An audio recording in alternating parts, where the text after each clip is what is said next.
Hey everybody, Melissa with Build a Better Bakery here. So excited to talk to you today about our topic that's going to help anyone that's interested in B2B sales, business to business sales, moving out of maybe custom orders or markets and working with larger entities or organizations.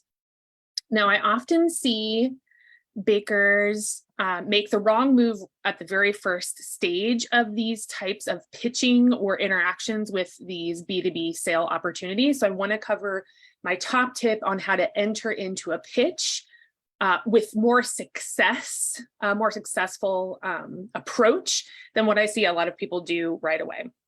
So let me make sure we're all set up.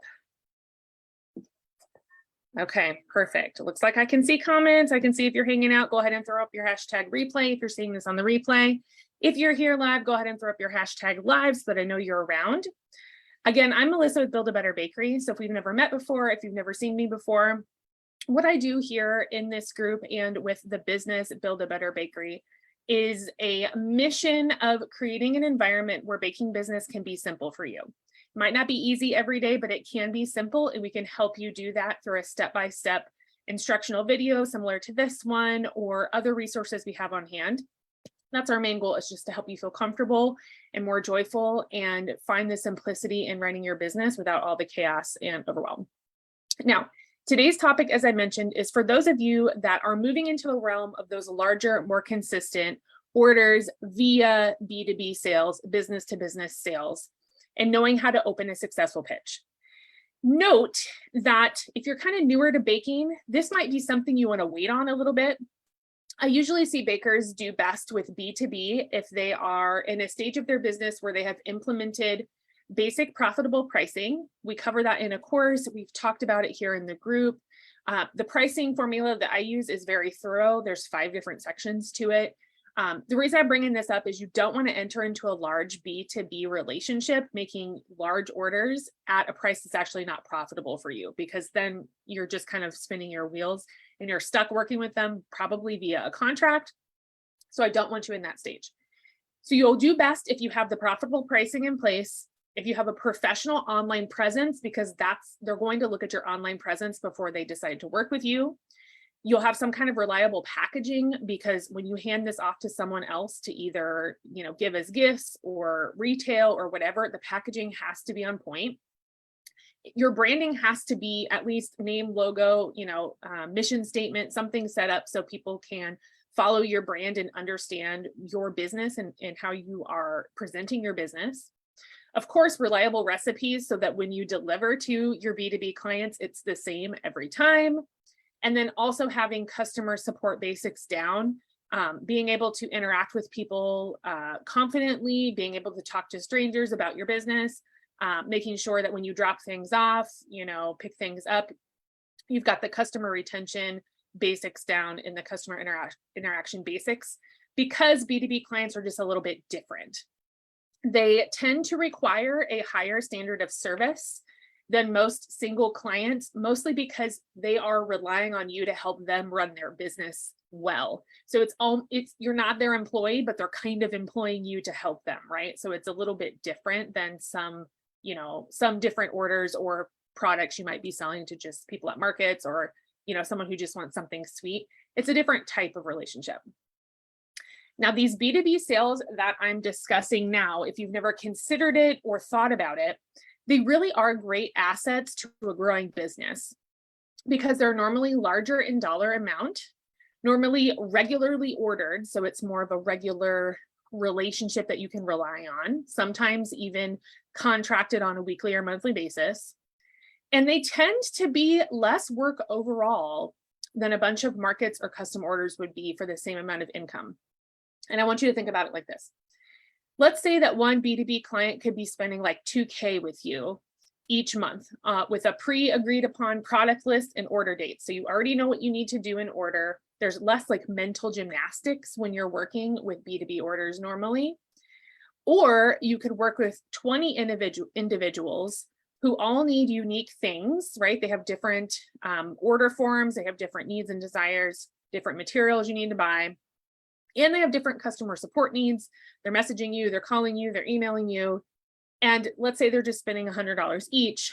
That's 20 different people you have to deal with and their needs and desires versus that one, and you're bringing in the same amount of income. So that's where you can start to see it might be less work when it comes down to it with B2B orders rather than individuals. Hey, Lucy. Hey, Shantae. Good to see you. Yeah, if y'all have questions, let me know. In fact, I have seen a few bakers land about 1 to 3 corporate clients and gain their full income from those accounts alone. So depending on what these clients need, you might just be able to land one and basically bake for them or work for them by having that B2B relationship. And that's really all you have to do to pay your bills. So you could end up with like a situation like that. It's fairly easy, right? But I do see a ton of bakers make one huge mistake, which is what we're going to cover today, when they're pitching their B2B offer, and it can be a turnoff and it can shut down the conversation right away. And I don't want you to make this fixable mistake. So we're going to talk about this. Now, if you want to see more of these lives, if you're new to this, or you just want to make sure you know when I'm going live, I'm here every Thursday for the most part at 9 a.m. Pacific Standard Time, right here in this group. You can check the events. I'll post a couple days before what the topic's going to be. Mark yourself as going to get a reminder from Facebook. You can send me a friend request on the platform, Melissa Fryer. I'll accept it, and then I can send you a physical invite on the platform when the event is made. Or you can join our free email list where I send out the replays for these via a resource email I send out about once every week or two that has information for you as a baker or baking business. Okay, so all that's there. Now, I want to start off with describing what I normally see happen when people are pitching B2B. Right off the bat, bakers are considering a B2B sale and they're like, oh, okay, this might be good. You know, they might want to work with me. They will spend a ton of time on putting together offers that they think that this B2B would like, pricing out the offers, considering wholesale pricing, everything that goes into that. And then maybe they're going to start dropping off a ton of samples to the front desk of this organization. All of these are good things, but and it's a good plan to include those at some point, but they're skipping a really important step that happens first. And if they don't do this important step, then the effort is completely wasted. So coming in full speed with all the answers and feeling like you're just going to fix the problems, you're going to, land the sale right off the bat, it can just drown out the important information that you actually need. So the entire interaction, and the tip for today, this entire pitching interaction is not about you. It's not about, it's not a time for you to show off. It's not a time for you to smother the client with how much you love them and how you can take care of them, because we all know you're good at your job, right? I know that you're good at what you do, but this isn't, the beginning of the pitch is not the time for that. And acting like you know what they need before they tell you what they need, that's where the turnoff comes in, right? It's kind of like you're explaining to them what their needs are, when really the very first part of it is all about them. So that's, if you're going to do this, I want you to kind of flip your lens and say, okay, I need to start focusing on them first. And this is where so many people are getting it wrong. And the client gets kind of turned off because they're like, wow, this person's coming on strong. They don't really know about my business. Why are they trying to sell me cupcakes? I don't even like cupcakes and all this, right? And honestly, the baker could just be caught up in the, what can I sell to them? How can I make some money, rather than what do they actually need? And am I actually even a good fit for them? Because you might realize that you two don't really mesh, or the vibe isn't right. And I think you should try to figure that out before you start spending all this time on making the offers and the pricing and everything like that. Because in the end, we're really not here to sell something, right? We're here to be an amazing service provider for our best fit clients. So we're here to serve at a higher level, just not to sling bakes. So the first few meetings or emails are all about listening and finding out what it is they want to accomplish with their business as a whole.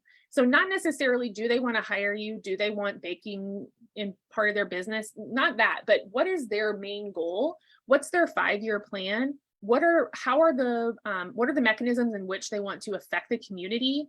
Where are they in the community? How do they like to show up?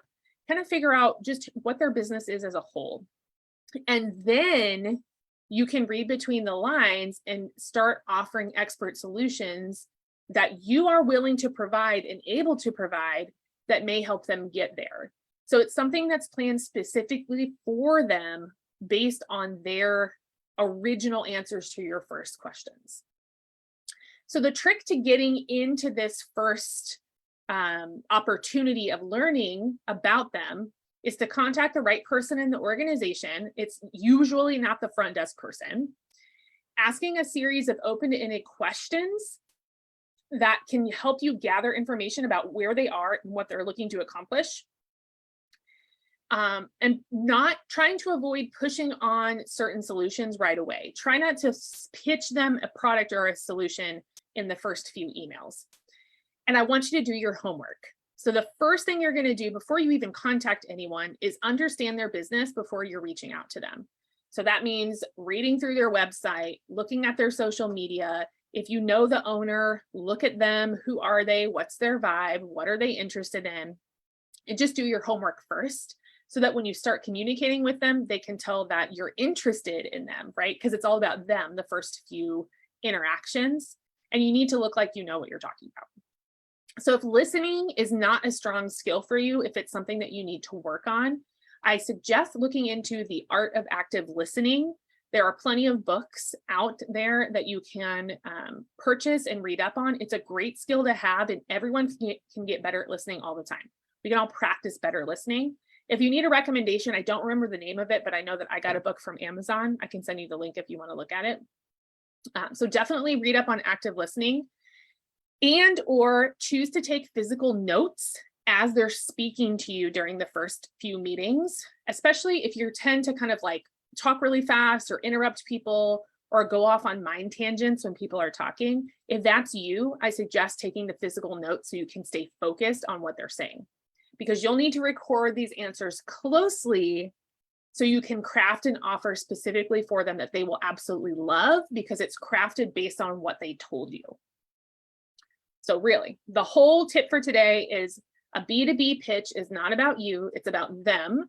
And the first few interactions is not about pitching products and pricing, it's about finding out about them, connecting with them on a base level of what do you need, who are you, and then coming up with expert solutions based on what you know how to do, what you feel comfortable with, and what's your ability to help them get to where they want to go. Hey, Eliana, good to see you. Yeah, for sure. Thinking about it, I think like switching the lens on that is going to help it feel not as overwhelming to contact, because you're contacting them about them. You're asking them questions. It isn't about you selling anything. It's really just finding out, does this even make sense or not? Do I even want to pitch to you? You know, we need to figure out what's going on with you first, because let's say, just a quick example, let's say you reached out to somebody, a business, and they're telling you they're going to close in 6 months, right? Like that's what's happening to them. You would know that in email one if you asked about them first, rather than going through the whole spiel and making the samples and the pricing and all this kind of stuff, just to find out that they're not even going to be in business. So I think, you know, I think it makes it easier to contact like larger organizations because you're just asking them questions. Now, if everything goes well, let's say you pitched the B2B, you're talking, you're finding out about them, you realize, oh my gosh, this is a great fit. Like I could do this for you. This would help you do that. This would be perfect. If you come to a verbal agreement that you want to start something, I really suggest that you look into a contract between the two of you. It can be very simple, but it needs to be clear, concise, and everybody needs to agree to their part in the relationship. And we have a partnership contract in the shop. So if you want to go click on that and look at the basics of how it's described and what's going on, you can download it from there, or you can make something that's kind of based on those principles to protect your agreement, because people forget things. You know, one person reading your contract, maybe they lose their job and they hire someone else. So now it's a completely new person dealing with you. They need to understand where everything sits, especially if it is a larger contract and you need the income and you don't want to lose the business. Everyone needs to just be clear, right? So contracts, hopefully it's not scary to you. I use partnership contracts all the time. I have multiple B2B partners here on my tiny little Army installation. It can be done anywhere, large or small. And I use that same contract. I just changed the template based on what type of business it is. Okay, So you'll want the contract, and you'll want to make sure to stay in consistent contact. I think most of us do this anyway, just naturally when we're dropping things off or emailing people, but just checking in with the coordinator and asking them how do they feel about the relationship on a regular basis, asking for feedback, even if it's bad. Just be open to that, be open to making changes to help, whatever it is, to be easier for them. I can give you a quick example. I started a recent B2B situation with someone here on Post, and I was giving them a product packaged in a certain way. They just simply said, hey, here's some feedback. Can you package it differently? And that was that, right? Package it differently. Now they have what they need. But I didn't know that, right? Unless I had asked them and I was open to the feedback to them telling me that they wanted me to change something. So if you know you'll be entering into a B2B discussion or opportunity, or you want to dip your toes into this arena and you want to start looking around and you want to start making some plans and you want that extra support, I have private coaching calls are often available a couple of days a week. I have some time that you can schedule your call and we can sit down and talk via phone or Zoom. If it is Zoom, it can be recorded and sent to you, so you'll have that recording. That downloadable partnership contract is in the shop now. You can literally grab it today and start using it if you're in the process and you just need a way to solidify and make sure everyone's understanding about the agreement. It's also inside the Elite program as one of the files in there. So if you are an Elite or you want to join the Elite mentorship program, you'll get that when you join, and it's inside of there. And also this group is here. So yes, this is a group of quite a few bakers. But what's good about that is if you want to post a question, you can just post it up in the discussion and you'll have lots of different perspectives coming in about what you could do or choices you can make if you want a group input. If you just want me, then that's where the private calls come in. And in fact, I have the availability for every baker to grab one 20-minute session with me. That is a complimentary session just to get you some mentorship under your belt. So if you haven't taken advantage of that yet, it's on the scheduling page. I can send you the link to that. You can pick your time and we can talk about this specifically if you're getting ready to do this, or another topic if you have something else on your mind. And I will say that helping bakers land B2B deals is like one of my favorite things ever. I just find it really interesting and exciting because I know it can completely change your business. So please do reach out if you want to do this together because I love doing it. So let me know. Okay. Shantae says, this is such a great advice. I feel like this baking business thing is your whole world, and it can be so difficult to remind yourself that your business is not other people's whole world. Exactly. One thing I like to do is show up early to the business and show some support by buying coffee from them, talking with their employees. Yeah. So what Shantae is describing is a great networking tool as well. So she's putting her face out there. She's showing up. She's saying, hey, I'm here to support you. And that's exactly right. So whenever you're out there, if they are able to be patroned, like a cafe, something where you can spend like 10 or 20 bucks to say, hey, I'm interested in you. It's kind of like dating, right? Like, hi, like, it's me. Do you remember me? I was in here yesterday. Like just showing up and making and helping them understand that you want to be a part of their world. And I will say that it's also a good way to kind of test them to see if you have a good vibe, because I remember I wanted to pitch to a cafe. It was a couple months ago. And I walked in and I bought something from them and I left kind of doing the same thing that she's talking about. And then when I left, I tried it and I didn't like it. And I was like, I don't want my stuff in there. So it helped me decide that probably not a good fit. That's okay. So I actually ended up not pitching just because I didn't like their product, and that's fine, but it made me see, okay, like this isn't a good fit for me. So I'm not going to go forward with it. So that's also a really good tip. And I'm glad you brought that up. Okay. Now I'm off for the day. I'm literally going to make a B2B order right now for a local leasing agency that throws me a ton of business here. They have an event tomorrow. I think they're doing like a bike marathon or something. And they wanted me to make a bunch of like brownies and puppy chow and all that stuff for the people at the event to grab at the end. So I'm going to go make all that for them. My inbox here on Facebook's always open. Send me a message if you want to chat. Let me know. I hope you all have a fabulous weekend, almost the weekend, and it's the beginning of fall season. So hope you're enjoying that as well. I know it can get really busy. So I hope everyone's doing okay, staying safe out there, and I'll talk to you later. Okay, bye.